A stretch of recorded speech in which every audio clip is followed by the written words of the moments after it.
వీడియోని చూసి అస్సలు భయపడకండి, ఎందుకన్నానా అనేది ముందు ముందు అర్థమవుతుంది.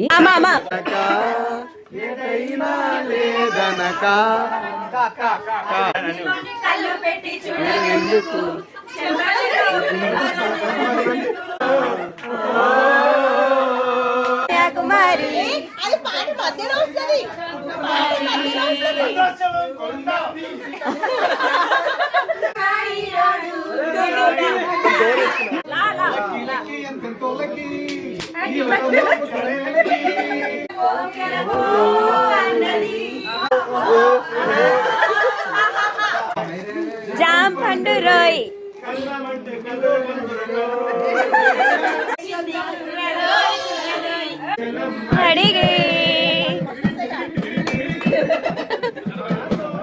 ఏం భయపడలేదు కదా. ఒకవేళ భయపడి ఉంటే కామెంట్ చేయండి, నచ్చితే కనుక లైక్ చేసి సబ్స్క్రైబ్ చేయండి. Thank you, bye.